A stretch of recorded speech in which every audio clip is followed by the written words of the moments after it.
क्या आप जानते हैं 14 प्रकार की मृत्यु के बारे में? मृत्यु कितने प्रकार की होती है? नमस्कार दोस्तों, आज हम आपके लिए लाए हैं एक रोचक जानकारी, इसलिए अंत तक हमारे साथ बने रहें। यह उस समय की बात है जब भगवान श्री राम तथा लंकापति रावण के बीच युद्ध चल रहा था।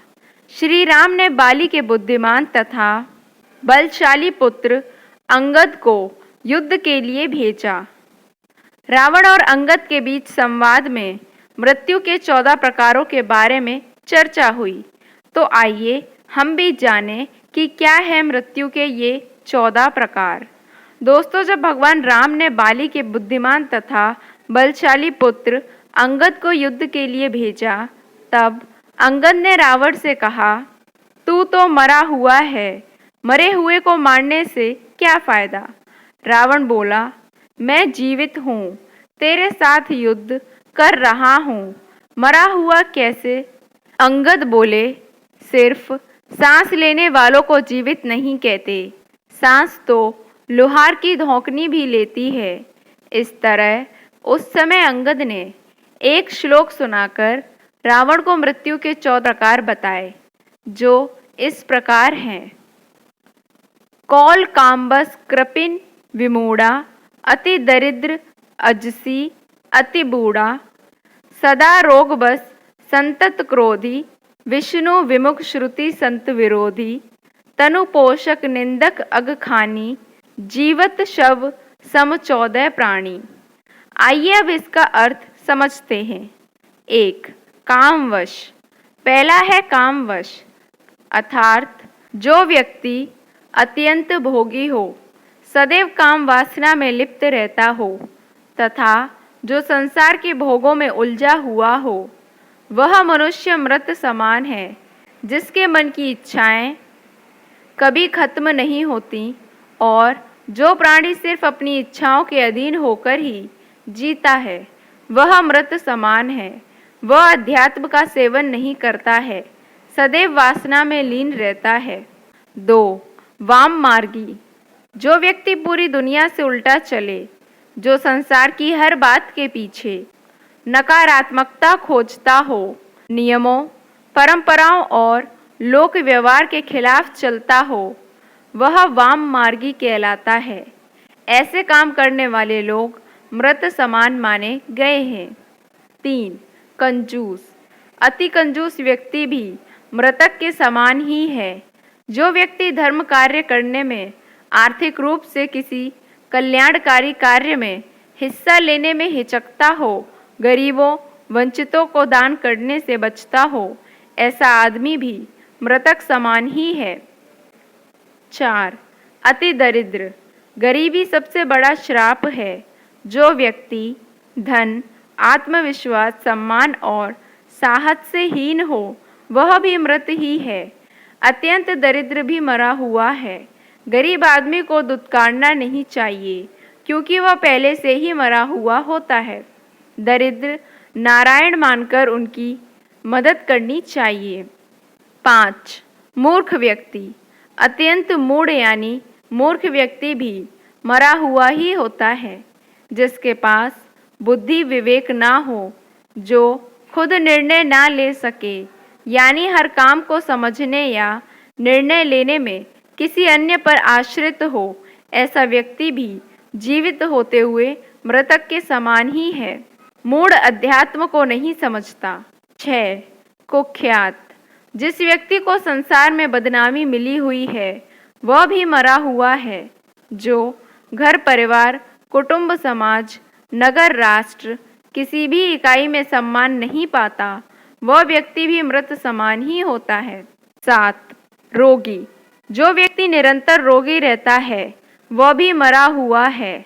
स्वस्थ शरीर के अभाव में मन विचलित रहता है, नकारात्मकता हावी हो जाती है और व्यक्ति मृत्यु की कामना में लग जाता है। जीवित होते हुए भी जो रोगी होता है, वह व्यक्ति जीवन के आनंद से वंचित रह जाता है। 8. वृद्ध व्यक्ति। अत्यंत वृद्ध व्यक्ति भी मृतक समान होता है। क्योंकि वह अन्य लोगों पर आश्रित हो जाता है। साथ ही शरीर और बुद्धि दोनों अक्षम हो जाते हैं। ऐसे में कई बार वह स्वयं और उसके परिजन ही उसकी मृत्यु की कामना करने लगते हैं, जिससे कि उसे इन कष्टों से मुक्ति मिल सके। 9. क्रोधी। क्रोध में रहने वाला व्यक्ति भी मृतक के समान ही है। ऐसा व्यक्ति हर छोटी बड़ी बात पर क्रोध करता है। क्रोध के कारण मन और बुद्धि दोनों ही उसके नियंत्रण से बाहर होते हैं। जिस व्यक्ति का अपने मन और बुद्धि पर नियंत्रण ना हो, वह जीवित होकर भी जीवित नहीं माना जाता। पूर्व जन्म के संस्कार लेकर यह जीव क्रोधी होता है। क्रोधी अनेक जीवों का घात करता है और नरकगामी होता है। 10. अनैतिक काम करने वाला। जो व्यक्ति पाप कर्मों से अर्जित धन से अपना और परिवार का पालन पोषण करता है, वह व्यक्ति भी मृत समान होता है तथा उसके साथ रहने वाले लोग भी उसी के समान हो जाते हैं। हमेशा मेहनत और ईमानदारी से कमाई करके ही धन प्राप्त करना चाहिए। पाप की कमाई पाप में ही जाती है और पाप की कमाई से नीच गोत्र रोगों की प्राप्ति होती है। 11. स्वार्थी मनुष्य। ऐसा व्यक्ति जो पूरी तरह से आत्मसंतुष्टि और खुद के स्वार्थों के लिए ही जीता है। संसार के किसी अन्य प्राणी के लिए उसके मन में कोई संवेदना ना हो, ऐसा व्यक्ति भी मृतक समान ही है। जो लोग खाने पीने में या फिर हर बात में सिर्फ यही सोचते हैं कि सारी चीज़ें पहले हमें ही मिल जाएं, बाकी किसी अन्य को मिले ना मिले, वे मृत समान होते हैं। ऐसे लोग समाज और राष्ट्र के लिए अनुपयोगी होते हैं। शरीर को अपना मानकर उसमें रत रहना मूर्खता है, क्योंकि यह शरीर विनाशी है, यानी नष्ट हो जाने वाला है। 12. निंदक। अकारण निंदा करने वाला व्यक्ति भी मरा हुआ होता है, जिसे दूसरों में सिर्फ कमियां ही नजर आती हैं। जो व्यक्ति किसी के अच्छे काम की भी आलोचना करने से नहीं चूकता है, ऐसा व्यक्ति जो किसी के पास भी बैठे तो सिर्फ किसी न किसी की बुराई ही करे, वह व्यक्ति भी मृत समान होता है। पर निंदा करने से नीच गोत्र का बंध होता है। 13. नास्तिक।